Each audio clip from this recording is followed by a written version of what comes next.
Are you a new agent, or maybe you're a new agent who's also a mom? I'm going to share with you my lead generation pillars in my business coming from a mom and a real estate agent. So stay tuned if you want to know some of the best lead generation pillars for your business. Are you a new real estate agent who's just trying to figure out what lead generation pillars to add to their business? Or maybe you're a mom who's also a real estate agent like myself, and you're trying to figure out how do you balance motherhood and lead generation and real estate all together. Well, I'm going to break down some of the best lead generation pillars for real estate agents who are new, and or if you're a mom, this is really for you. I figured it was a good day to do a video because I just came from my child's Valentine's Day party, which is why I have all my hearts on and everything. But that really shows you that I have structured my life.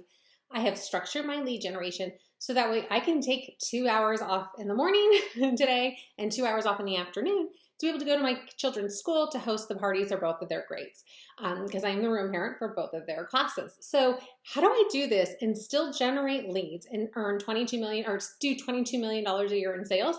Well, here are some of my lead generation pillars and ones that I think you should try as well. When I first started, I was a real estate agent and I was a new mom. My daughter was just a few months old. And I really struggled with the lead gen part. I was getting online leads from my broker, but those were really hard for me because I didn't know when Madison was going to sleep, take a nap, she would get up, or I would need to feed her when a call was coming in. It was really hard. So when I had my second child, I really decided this wasn't going to work for me and I needed to come up with other lead generation tools and pillars for my business that aligned with me being a newer agent. I was only 2 years into the business and as a mom of two. So I really leaned into these pillars. So I'm going to go through them with you. First was open houses. My husband worked a Monday through Friday job, and so he was typically off on the weekends. So I would host open houses on Saturday or Sunday, sometimes both, but rarely both, but usually one. I would do one day and a weekend. So I like Saturday because I feel like it's busier, but definitely check with your market because maybe Sundays are busier for your open houses. But I would get listings that other agents were host or other listings of other agents if they weren't mine, and I would host an open house. And I would do that 3 Saturdays or Sundays a month, and I would nurture those leads and have them turn into buyers clients. So I would have a system where I would host the open house, I would follow up with them, put them into my nurture system, and I would really nurture on them. And that was a main lead generation pillar that I used in my business because I only had to commit one day and just about, I don't know, an hour putting out the balloons and the signs, 3 hours at the open house, and maybe an hour afterward, or maybe half an hour cleaning up, and then maybe another 2 hours on a Monday following up with the leads and setting up my nurture system. So I could commit a 6-hour window and be able to hit, sometimes I had 30, 40 people coming through my open houses. So it was a great way to get lots of leads. I felt like I translated better and could build a relationship and a rapport with people by talking to them face to face versus an online lead that calls and you're just trying to chase them after them and call and text constantly or just meet them at a house. So this was a good way to build rapport. The other thing is I leaned into my mom's groups. I would go to Mommy and Me classes. I would go to meetups. I would do swim classes with my kids. And everyone would know I was a real estate agent. It would just naturally come up in conversation. What do you do for a living or this or that? And people always ask me, what's the market like? So I always knew.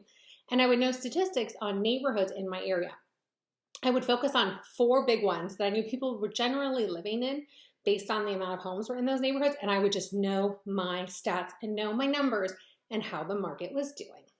So the best part about also leaning into being a mom and going to mom events, mom's night outs, networking, going to Mommy and Me classes is you're able to take your child with you. So you're lead generating, you're having conversations with people, and you get your little one in tow. I would also invite other moms out to lunch, and we would do, like after the Mommy and Me meetup, we would go to lunch and everything.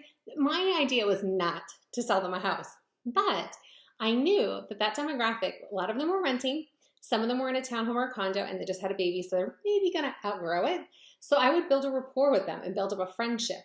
I really liked these people, but I knew if I built up a know, like, and trust factor with them and we had a rapport and relationship, they would either use me in real estate or they would refer me, which is what happened. So definitely don't be afraid. I was at the first probably 2 years, I was afraid to lean into this, but lean into being a mom. Let people know what you do for a living, that you're trying to balance a career, and there's nothing wrong with it. I used to just hide it, but when I realized there was nothing wrong with it, I really leaned into it. My business started to flow and I started to be successful. Next is I started a Facebook group in my local community for my moms. And it was a great transition from the Mommy and Me classes, meeting moms at different things, different events, and just kind of combining all my friends into one place online. And it really started as a way to connect and to make new friends because I was new to the area. I needed friends. I had 2 kids. I was, surviving life. And so when I leaned into creating this Facebook group, it first wasn't intentionally set to be a lead generation pillar, but it's turned into a huge lead generation pillar of over $20 million a year in sales.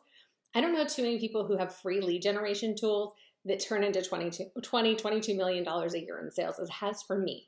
So when I started to really lean into my Facebook group and really craft a content plan and a strategy and a touch system, the leads started to flow. And I realized that there was gold to be had in a Facebook group, but I needed a content plan.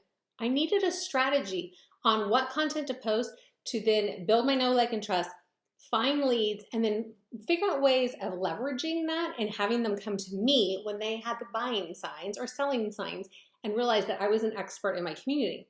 So I set up a touch system, which I teach in my Facebook group's course, and I teach the content plan that I use in my Facebook group today to still generate leads.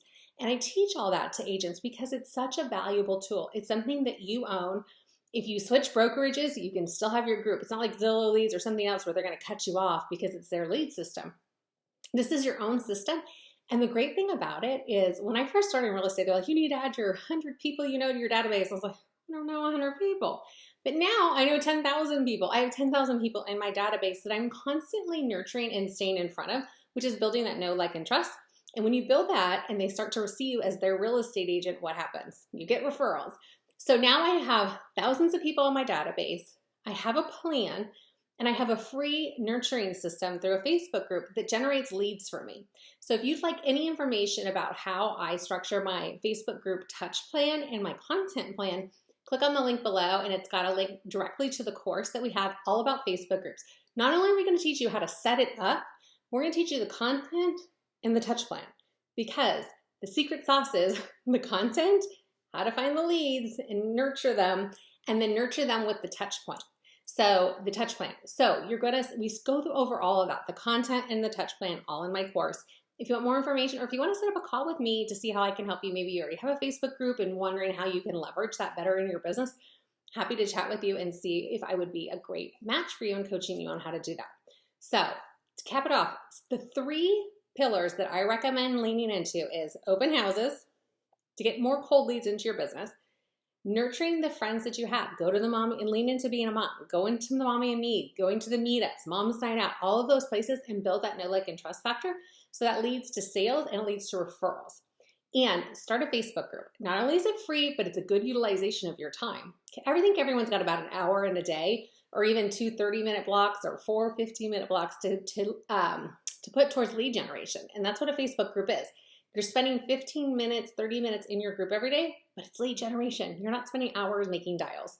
So if you have any other questions about how to get your business off the ground, being a mom and a real estate agent, my contact information is below.